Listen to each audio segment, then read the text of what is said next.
रात को missile fire किए और हमारी मसाजिद पे और पब्लिक प्लेसेस पे जो वायलेशन थी यूएन चार्टर की भी, जनेवा कन्वेंशन की, और हमने जवाब में उनके 5 जहाज गिरा दिए। एक ये था।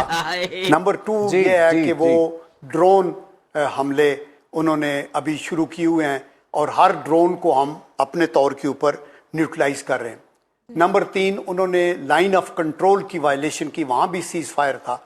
तो लाइन ऑफ कंट्रोल के ऊपर भी ऐसा सबक सिखाया जा रहा है कि वो हमेशा याद रखेंगे। मोर देन 45 उनके सोल्जर्स और ऑफिसर्स अभी उधर हलाक हो चुके हैं और जो भी पोस्ट तकलीफ करती है प्रॉब्लम, हम उसको कर रहे हैं। जहां क्या सिचुएशन नज़र आ रही है इंडिया और पाकिस्तान के बीच? इंडिया ने री एस्केलेट किया है, मतलब बार बार जो है अटैक्स पे अटैक कर रहा है और पाकिस्तान को मौका ही नहीं दे रहा अटैक करने का। देखिए, पहली बात ये है कि इंडिया ने ये इस जो आज 30 ड्रोन उन्होंने आज गिराए हैं और उन्होंने मासूम शहरियों पे जो हमला किया है, ये उन्होंने एक मैसेज जंग का दिया है। ठीक है, पाकिस्तान आज भी पुरअमन है। पाकिस्तान हम पहले भी हमारा यही था कि हम जंग नहीं चाहते।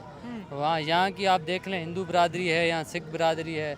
आज हम भी अपने मुल्क के साथ खड़े हुए। अगर वो जय श्री राम का नारा लगाते हैं तो हम भी इस मुल्क के अंदर, लाहौर के अंदर बैठ के हम भी जय श्री राम का नारा लगाते हैं और हम पाकिस्तान के साथ हैं। हाँ। वो हुआ था जब से बीजेपी पार्ट में आई थी। So this is what I am saying कि मेरी सिक्स सेंस मुझे ये कह रही है कि अगर ये आपको लग रहा है स्ट्रैटेजी जो है वो पॉलिटिशियन बना रहे हैं और कह रहे हैं इम्प्लीमेंट कह रहे हैं फौज को अपनी के करो, जब आप कह रहे हैं कि अगर तुमने फैसला कर भी लिया स्ट्रैटेजी फौज को बनाने दो। Is that what you saying?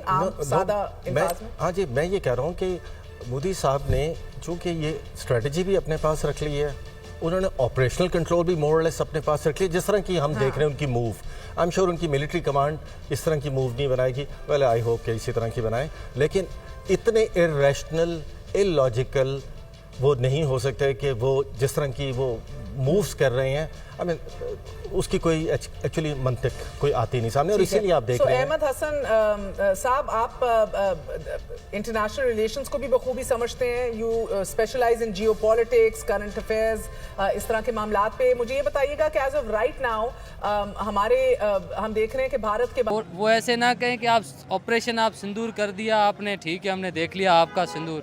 वो आप सिंदूर लगाने के बाद भी तो कुछ चीज़ें होती है, वो भी हम आपाक आर्मी कर लेगी।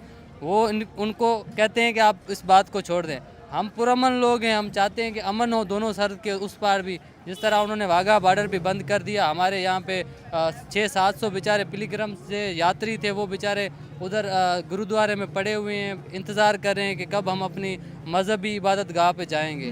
तो इंडिया को चाहिए कि कम से कम ये है कि दोनों तरफ मोहब्बत पैदा करे। देखें, जंग किसी भी मसले का हल नहीं है। गुर्बत उधर भी है, इधर भी हम गुर्बत से लड़ रहे हैं। सही है। हमारे इधर भी मसले हैं, उधर भी मसले हैं, हेल्थ इश्यूज हैं और अनएम्प्लॉयमेंट है। इतने मसाइल के बाद जंग के हम हामिल नहीं हैं।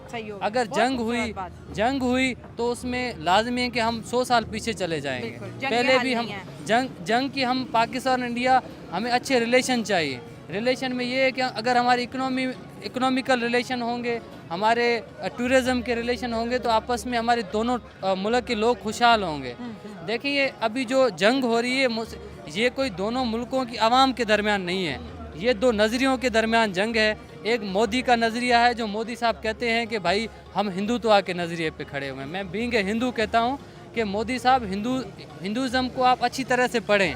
हिंदुज़म के अंदर ये चीज़ें नहीं हैं कि आप बीइंग ए, देखें, चाहे मुसलमान हो चाहे क्रिश्चियन हो, जो भी सारे ह्यूमन है, ठीक है, इंसान है, ह्यूमैनिटी है। ठीक है, हिंदुज़म की ऋग्वेदास आप पढ़ लें, आप श्रीमद् भगवंत गीता पढ़ लें, किधर भी ये जिक्र नहीं है कि आप इंसानों के ऊपर जुल्म करें। नहीं है। अभी भावलपुर के अटैक में उसने एक 7 साल छोटा बच्चा जांबाग हो गया है। मैं नहीं शायद हूँ, मतलब मैं ये कह रहा हूँ पाकिस्तान से एज ए हिंदू उनको कह रहा हूँ कि भाई वो कोई दहशतगर्द नहीं थे, वो आम पब्लिक थी। एक आप कहते हैं कि दहशतगर्दों के ठिकानों में आपने हमले किए हैं। हाँ। वो पहली बात है, आपने दहशतगर्दों के नहीं किया, आप इनोसेंट आपने आम पब्लिक पे किए हैं।